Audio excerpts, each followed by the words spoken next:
Hello and welcome to PondHub with Tim.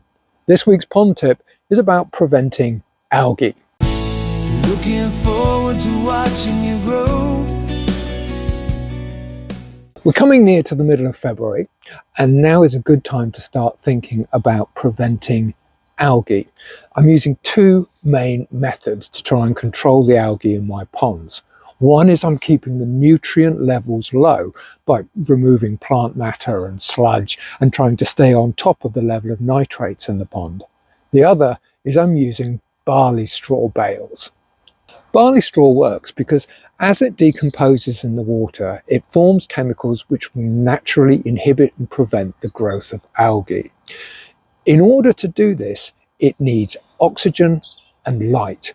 And for that reason, what I'm going to be doing is I'm going to be suspending my barley straw bales above my aerators, where not only will it get the oxygen that it needs to decompose, but the water movement will help circulate the chemicals. Now, Oedipus has come to say hello. I think she just wants to be in the picture too.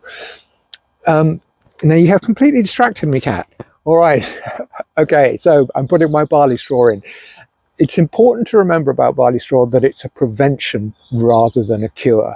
That's why I'm putting it in February. I'm putting it in when the water's still quite cold and the algae hasn't yet started to grow.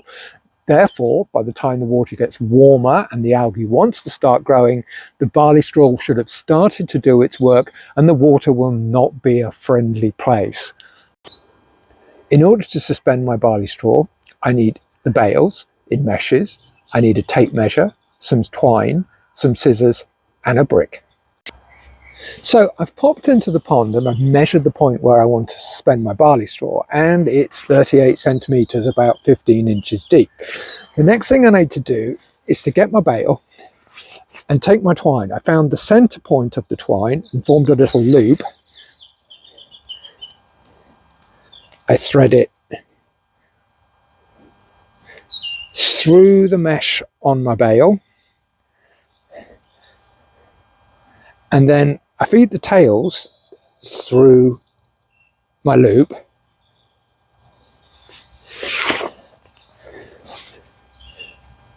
and pull it tight. Now, I know that my depth is about 38 centimeters, but I need to minus the depth of the bale and the depth of the brick. So I give those a quick measure. That's about 12 centimeters. And the brick is about 7 centimeters. So I'm taking off about 19 centimeters. So from 38, that leaves about another 19 centimeters of length that I want here in this bit of cord. However, I'm going to add another couple of centimeters just to give myself a little bit of wiggle room.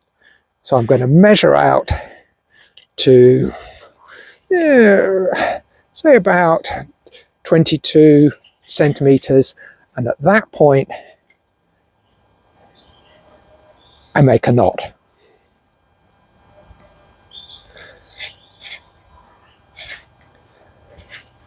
Tie that through, and so that knot needs to sit on top of my brick, and that should give me the right height to put my barley straw just above my oxygenators. I take the brick,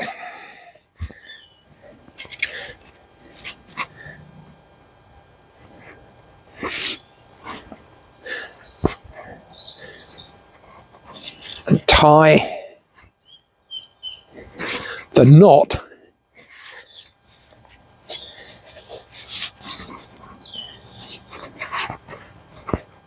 to the edge that will be facing up when it's in the pond.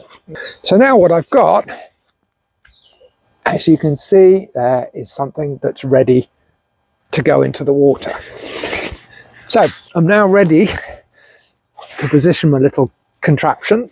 So the aerators are just there, and as always when I'm going in and out of the pond, I'm trying to use the shortest possible route and do the minimum disruption.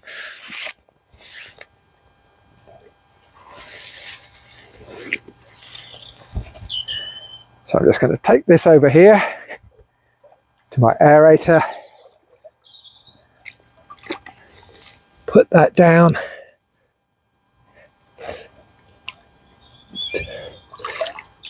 and there's my straw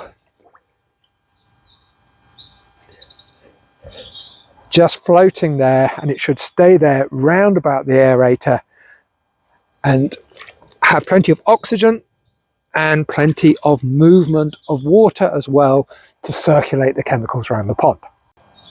So as you can see, that's sitting nicely on top of the bubbles coming off my aerator. It's going to get the oxygen it needs, and the water movement will help spread the helpful chemicals around the pond. Try and think of any other point. Yes, I know. She's really, really keen today, aren't you, Pudding? Right, so if you're not using an aerator in your pond, try and think of any other point where the water's moving. If you have a waterfall or a fountain, try and get your bale near that. It's the water movement and the oxygen that really, really matters.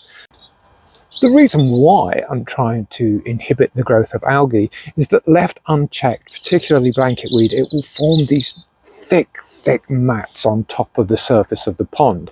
It will cut off life to the pond, it can start to deplete the oxygen in the pond, and the small creatures, the sort of tadpoles and newts and the insect larvae, become trapped in the mats as they thicken, and they can become kind of very, very dangerous places for them. So generally speaking, not a good idea. Generally speaking, prevention better than cure, and generally speaking, the time is now. Do this before the algae starts growing. You might also want to do it without a cat getting in the way.